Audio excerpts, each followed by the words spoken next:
Hello and welcome to the Journal. I'm Steve Kendall. Upper Sandusky, the county seat of Wyandot County, population of nearly 6,700. But there's, of course, a lot more to know about Upper Sandusky. And joining us to fill us in all the things that are going on there is the mayor, Kyle McColly. Mayor McColly, thank you for spending time with us today and welcome to the Journal.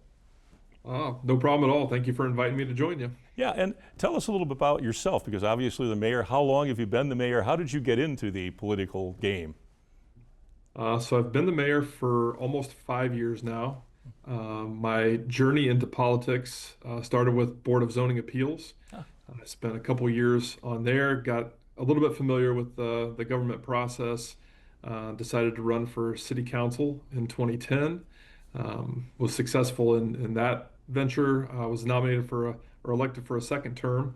After that, had a different job opportunity that opened up where I had to leave council for a while. Came back on in 2020. And this is where it starts to get a little bit interesting. We are a charter city, and our charter says that if the mayor ever leaves office during a term, that one of the 7 people on city council become the mayor. Okay. And, yeah, we had that happen in October of 2020. And so the 7 of us kind of looked at each other and said, who's it going to be? Who wants to do this, huh?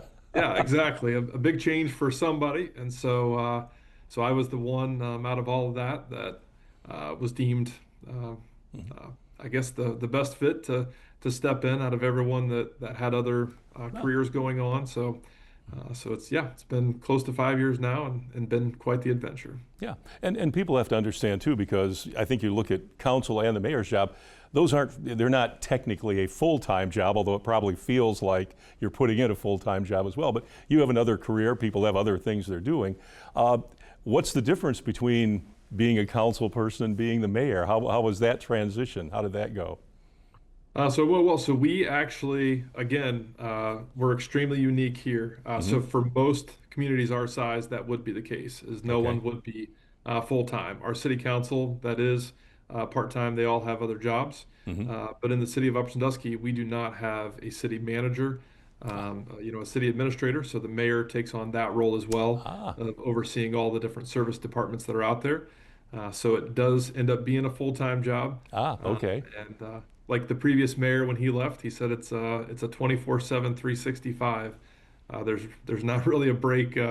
There's always something going on. So yeah, and you're basically, as you said, 24/7. You're on call. If something happens, however large or small, they're going to pick up the phone or their cell or text you or email and say, Mayor, we've got a question. We've got something you need to weigh in on.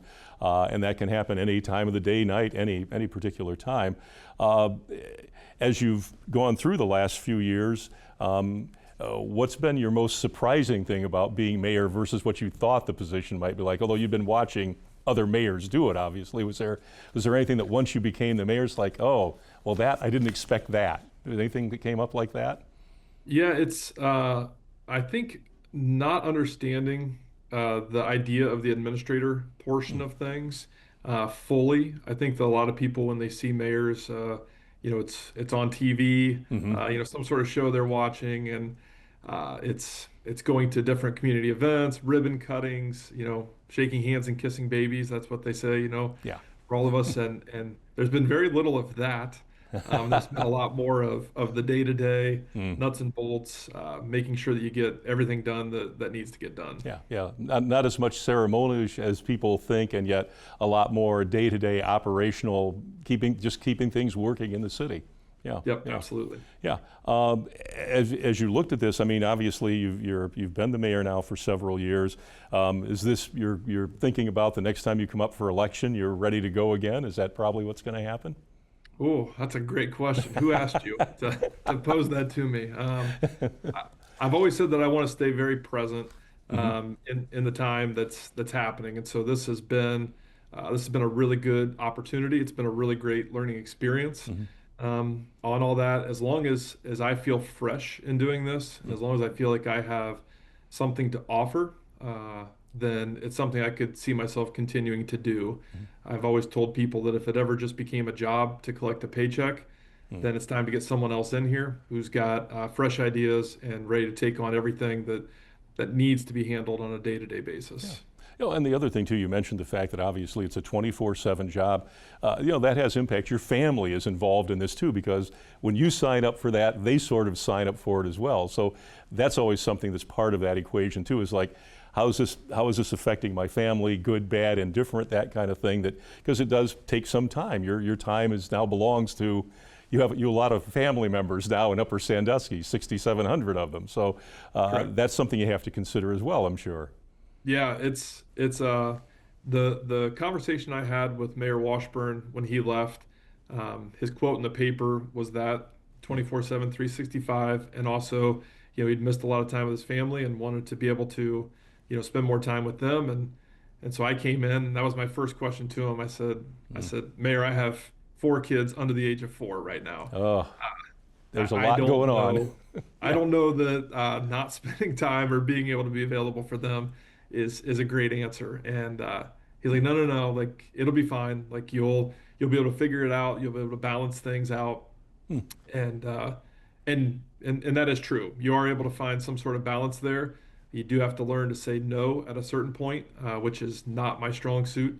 Sure. I like to say yes to just about everything that's out there. Mm-hmm. But yeah, figuring out how to make sure that you carve time out certainly makes you really intentional with that time and makes you really appreciate everything you get to do with your family. So Yeah, and most people would understand that you can't be doing everything for everybody all the time, that you have a life outside of being the mayor, and some people are probably maybe a little less aware of that, but the reality is, you have to be able to still be a regular person outside of being the mayor. We come back, I'd like to talk to you about some of the things that are going on, some of the accomplishments, some of the initiatives that are moving the city forward there, and talk a little about what's going on in Upper Sandusky. 'Cause people, I think, know about it, but it's not as much maybe as they think they know. So we can come back and talk about that in just a moment. sounds great. Yeah, back in just a moment with the mayor of Upper Sandusky, Ohio, on The Journal. Back in a moment. Thanks for staying with us on The Journal. Our guest is the mayor of Upper Sandusky, Kyle McColly. And we talked about how you became mayor, your experience as being a zoning council person. The city, of course, obviously continues to expand and develop. What are some of the initiatives that have happened while you were on council and now being mayor that you think have been really beneficial for the city moving things forward, and some of the things you think have really made a difference for the people that live there? So the previous mayor, he was kind of our infrastructure mayor. Okay. And that's important because my very first council meeting in 2010 that I went to, they said, hey, there's going to be a vote coming up today, and that vote is on a $16 million water plant. Mm. And so it's going to be, you need to be a yes or a no. And I remember sitting there thinking, is this what we do? Like we make $16 million decisions like on a daily basis. This is wild. So it's not what we do on a daily basis. That was a once every 100-year kind of project that was happening. The timing just happened to be there. So I think the biggest thing that happened in my time on council was really from the infrastructure standpoint. When I came back on in 2020, they were in the process of finishing the build out of a new wastewater treatment plant. So there's been a lot of foundation laid on the infrastructure side of things that really puts us in a good place moving forward to continue to build solid blocks on top of that. Yeah. Now, you mentioned, of course, the dollar amounts, and do you ever get people who say, well, it can't cost that much. It can't cost $16 million to do that. Is it difficult at times, or is it have you reached a point where you can explain to people why this is what something costs, or this is why we need to do this? Because some people say, well, that road looks fine to me. Well, yeah, but in 2 years, it's not going to look fine to you. You have to have that vision to look downstream. So how do you go about convincing people when a large amount like that comes up that it is the right thing to do and what's needed to be done?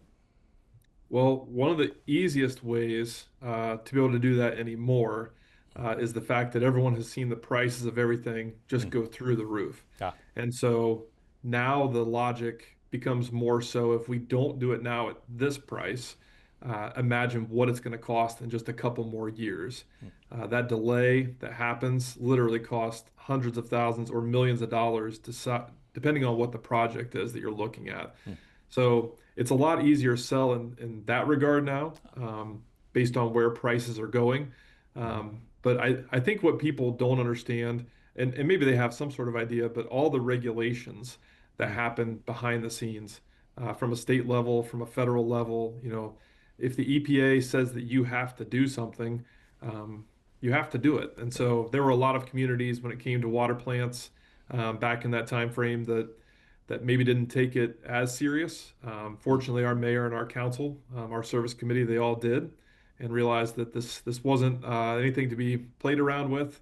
It was going to cost our public, more money on their utility bill, but it's something that just had to be done for the future of our city. So, making a case for where we want to be, making a case for future generations, is really what we've done more so, in the past couple of decades than any other time. Yeah, and that's a really good point because we tend to live in the now and we don't think about what will this look like 10 years from now, 5 years from now, 15 years from now, that sort of thing. And as I said, sometimes people look at, they probably looked at your current water treatment plant and went, well, I don't know, it's worked fine for the last 50 years.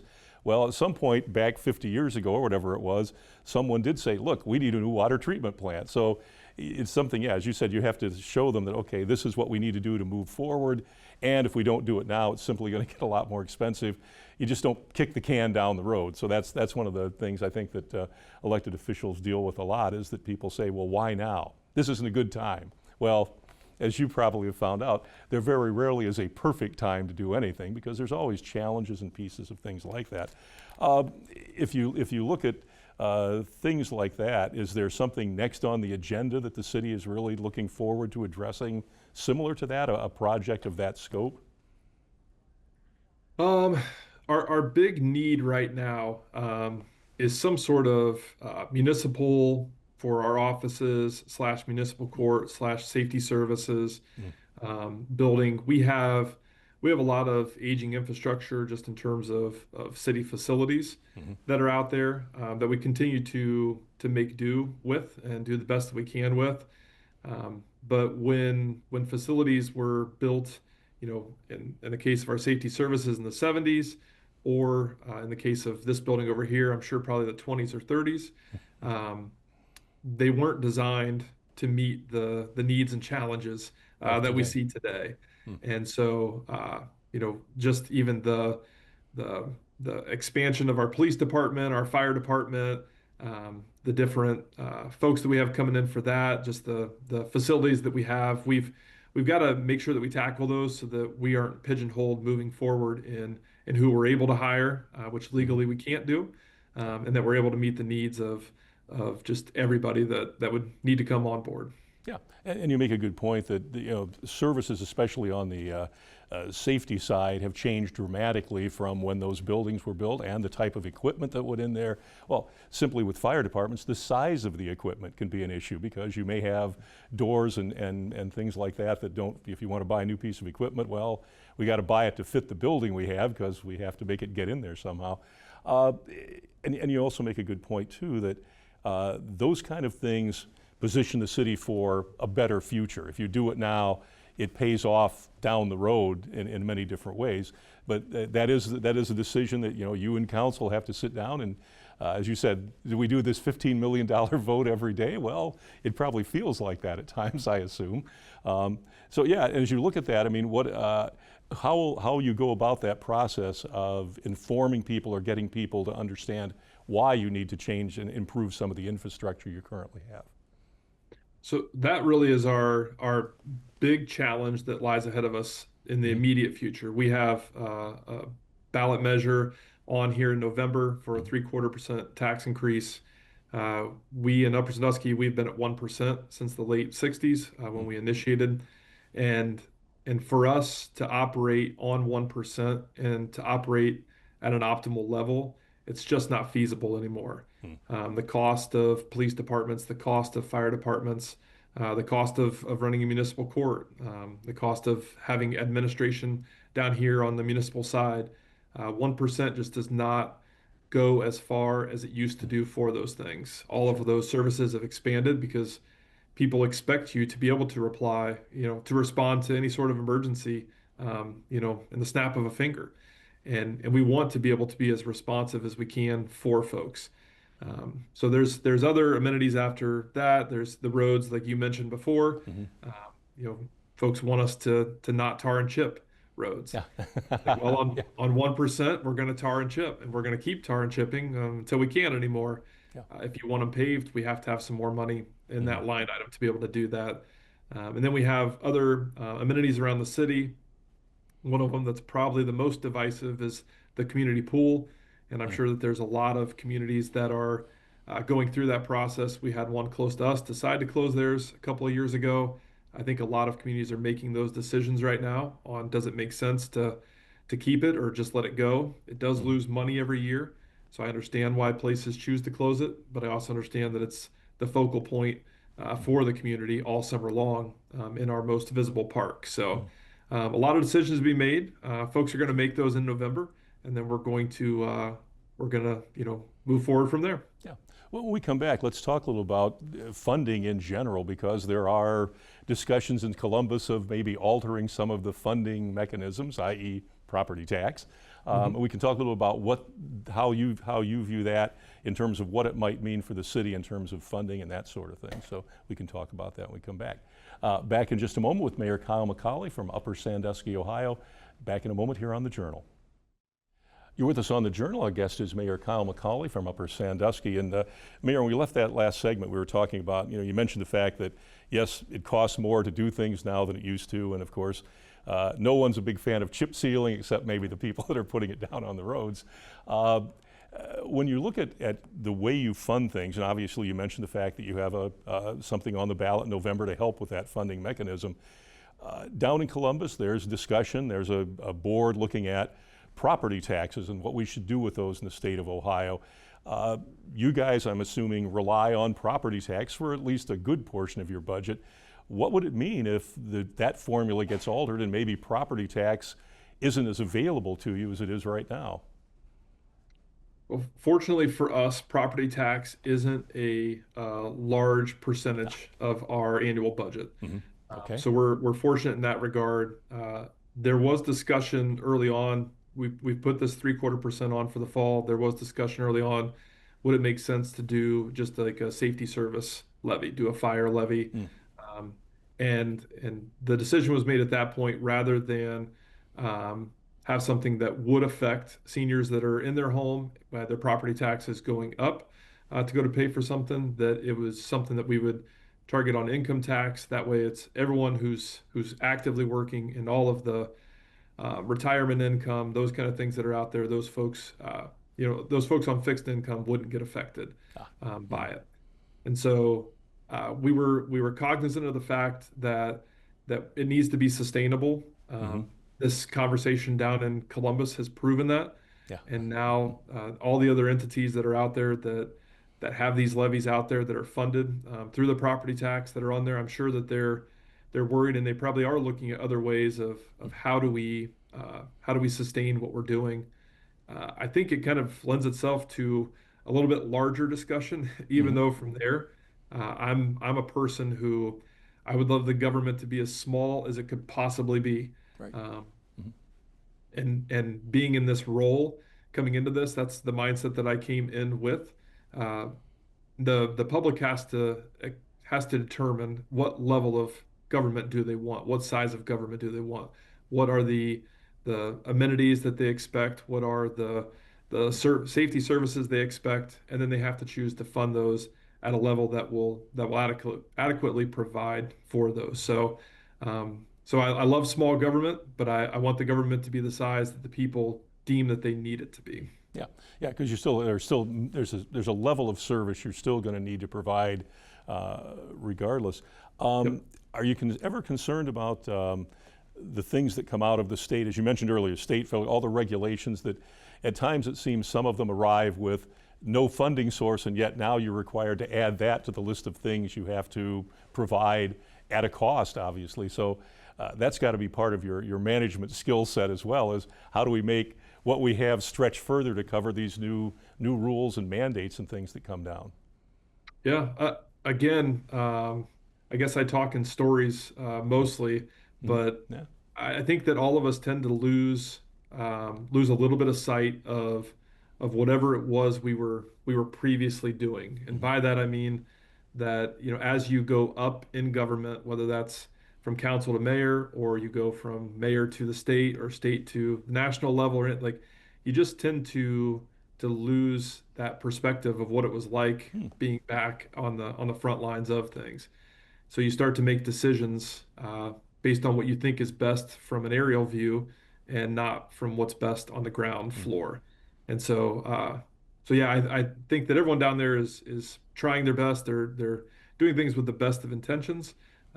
It's hard to realize what those ramifications are going to be sometimes for the people in day-to-day life. So. Yeah. What, as you said, what looks good at 30,000 feet when you're down at the 30-foot level, suddenly it's like, oh, this isn't working the way somebody thought it was going to.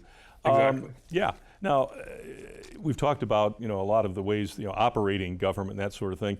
When you look at the city in general, if somebody said, "Hey, why should I make a visit to Upper Sandusky?" What would be some of the things you'd say? Hey, here's why you should come here and walk through the downtown or visit this location or that location. There obviously are things like that there that people should know about that maybe they aren't as aware of. Absolutely. So when I was a kid, we had Woody's Restaurant and the Steer Barn, and those were the two destinations. People came from all over to go eat at those restaurants, and for homecoming, it was a big deal. That was the only time you'd eat there, kind of thing. Our downtown is experiencing an insane rebirth right now. There are restaurants galore happening down there. There are boutiques down there. There's a boutique hotel that's being built right now. More restaurants with mechanical games going in, event spaces, to go in conjunction with everything that we already had up to this point. So we have First Thursday events, which I think those are becoming more commonplace in most communities, to have food trucks and have all those kind of things, but just invite everyone to the downtown to check those out. We have an amazing car show every year. I'll get the number wrong, but I would guess that it's somewhere between 700 to 800 cars a year. Wow. That come into the downtown. So it is 3 blocks in every direction from the center of town with classic cars everywhere, which is amazing. We have our Fantasy of Lights display every December that runs. It's down at Harrison Smith Park. And Steve, I don't know if you've been to that or not. No, I don't no, know I have not. No. how many of your listeners, it is incredible. The number of lights in there, it takes forever to drive through. But it's incredible. It's something that definitely put us on the map for being there. So I would encourage everyone to come and see that as well. Yeah. Now, as you sit there as mayor today, where would do you have an idea of where you'd like the city to be when you leave it? You want to, I mean, I think most elected officials, almost all of them, go into the position saying, "I want to leave this better than I found it." Do you have things kind of rolling around in your head, thinking, "Well, here's what we'd like to be before I leave. Here's what I'd like to accomplish." Things that will move the city forward. Anything like that you're looking at long term, kind of? Yeah. In terms of a tangible, we talked about the fact that sometimes you're doing things for the future. I've told people all the time, like, we'll get this municipal safety service building done, and I'll never work a day in it. It'll be one of those things that we finally get it done, and the next mayor is who will be sitting in the office doing it at that point. But for me, I'm not a super technological kind of guy on things, but I've told many people that's the mayor, that's the title I'll get. When people remember my time being spent in this role, the city was doing a lot of great infrastructure upgrades, but there was nothing on the technology side of things. And it may have taken us close to 5 years, but we got automated trash across the finish line. So we don't have 3 guys on a truck, 2 of them riding on the back, back-breaking work, throwing all that stuff in there, things along those lines. We're just trying to get to the point where we utilize technology, we utilize social media, we utilize the website, and not everything has to be pen and paper. Not everything has to be back-breaking work. There are ways to use technology that make things a lot easier, a lot safer for us. And so we're going to continue to push down that road. Great. Well, great. Well, we appreciate you coming on today and talking about this. And the door is always open in the future if you want to come back on as things continue to evolve there and you have other good things to talk about there as well. So Mayor Kyle McColly, thank you so much for being on the Journal with us. You're very welcome. Yeah. And you can check us out at WBGU.org. And of course, you can watch us every week at 8 p.m. Thursdays on WBGU-PBS. We'll see you again next time. Good night and good luck.